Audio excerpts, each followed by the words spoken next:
Meron tayong tanggap dito. Nalunod daw to eh. Nag-swimming daw kasi.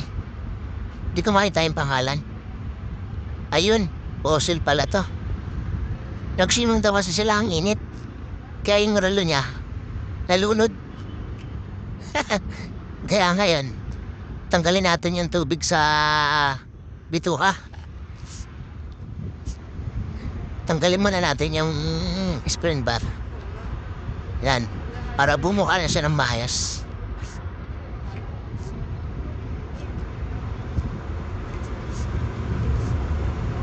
Fossil pala to. Di ko na makita yung display. Nalunod kasi yung itsura eh.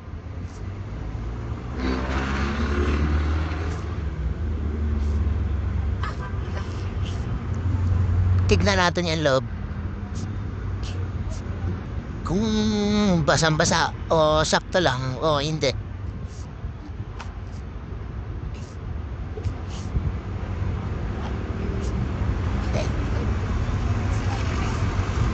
Yan, patong natin sa may wagang patungan para hindi siya gumagalaw-galaw.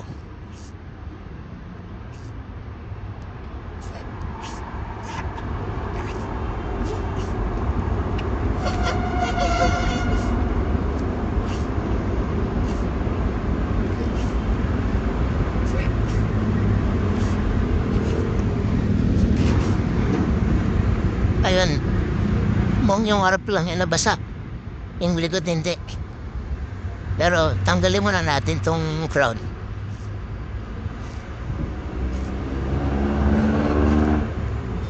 Para lalagyan din natin to ng pang waterproof. Baka sakaling hindi na mapasukan pag nag-swimming ulit. Ha. Tanggalin natin tong cover niya. Ayun, mukhang marami ng pinagdaanan to ah.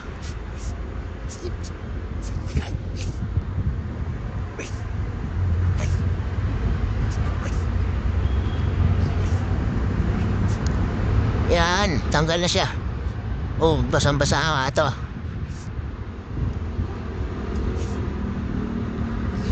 Sabi ni customer, ang dami raw tubig na ito eh.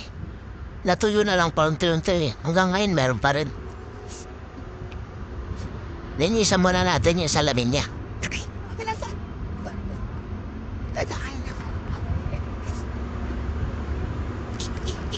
Ay, alam po.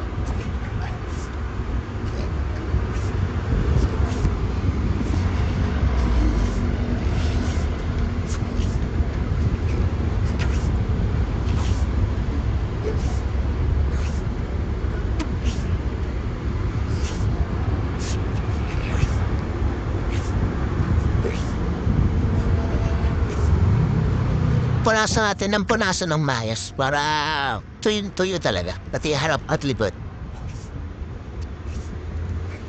Yan, mukhang okay na.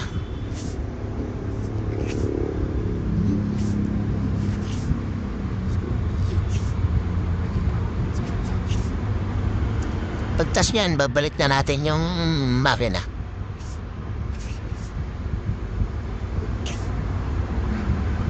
Kaso marami na rin gasgas yung salamin ni customer eh.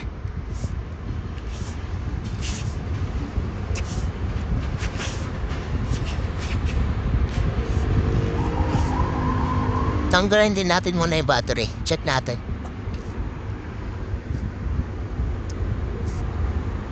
Oh, may kalawang. Mukhang nagsiming nga ito. Mukhang sarapan tumaligo ah. Napasukan pati yung utak ah.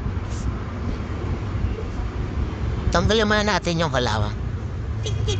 Kasi pag hindi yan tinanggal, hindi gagana yung battery na ilalagay natin. Kailangan linisan yan. Kailangan tanggalin yan. Wala kang makikita ang kalawang. Dami oh.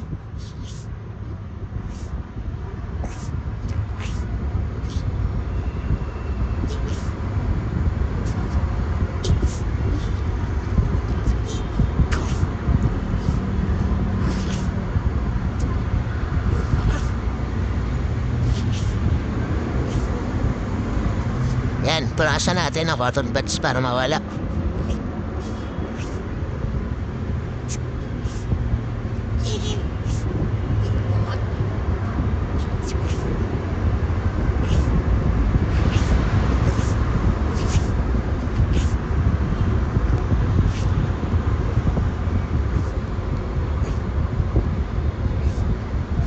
Yan, picturean natin yung mga natirang kalabang. Hindi kasi under battery niyan. Kapag yung battery may nararamdaman pang kalaban. Kalaban na kalabang. Kailangan tanggal yan.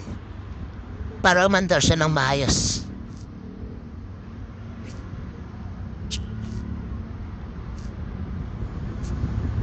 Testing muna natin yung battery natin kung aandar to. Para malaman natin kung ayos pa.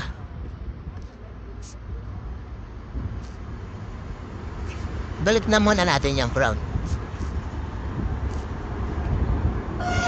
Yan.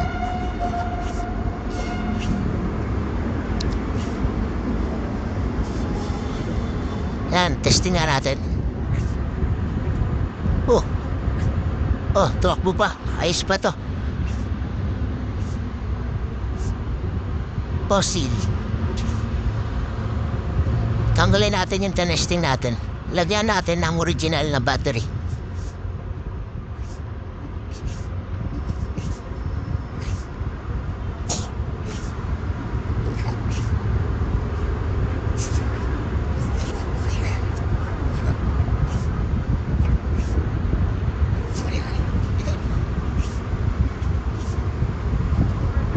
Yan, lagay na natin yung original. Sundutin lang natin yung bilog na inyo parang lock. Kaso ayaw bumalik, monster ato. Ayusin na rin natin. Tanggalin muna natin yung battery.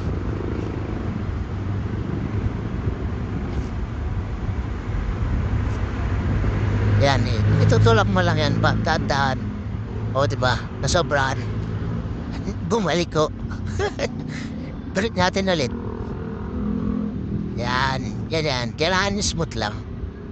Tsaka yung coil pala, kailangan hindi yan matamaan ng panusok natin. Kasi pag yan natamaan, siguradong hindi natatakbo ang relo natin. Kaya, kung mag-DIY ka ng relo mo, siguro mo hindi mo matatamaan yung tanso. Ayun na, yung coil. Kasi pag natamaan yan, sira ang relo mo. Ganun ang tamang pagsira. Nagets mo. Ayan, okay na yan. Tanggalin natin ulit yung brown. Yan, tusukin mo yung maliit doon, yung tinusok ko. Tapos, kunin natin yung pang waterproof. Lalagyan natin ang pang waterproof para hindi na mapasukan. Yung laway na inipon ko, yun yung pang waterproof. Ilalagay lang natin doon. Siyempre joke lang.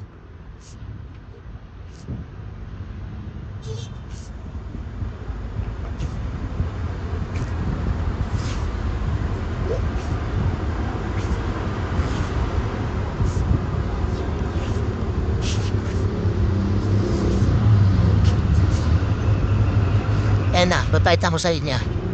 Yun, yung dulo. Lalagyan natin ng pang waterproof yan.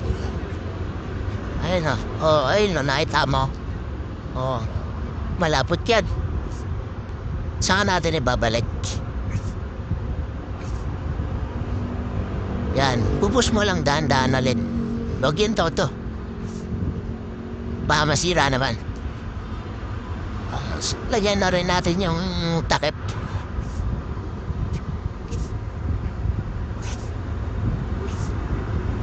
Para siguradong hindi na siya mapapasukan.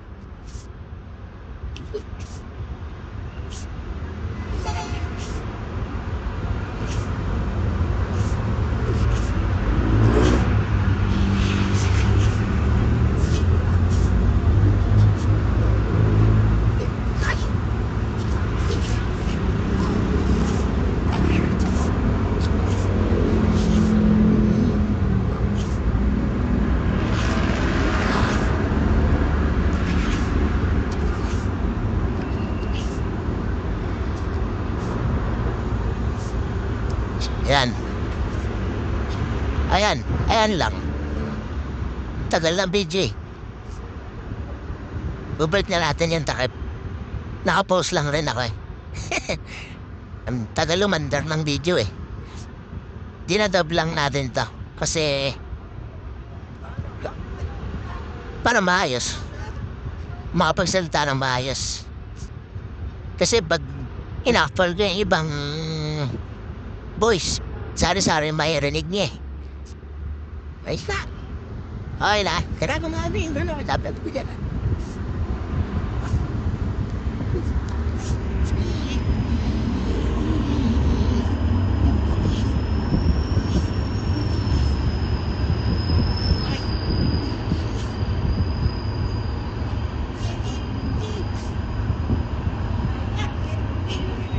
Ayan, tapos na po yan. Maraming salamat po sa panonood. Sana nag-enjoy kayo. Ha, ha, ha.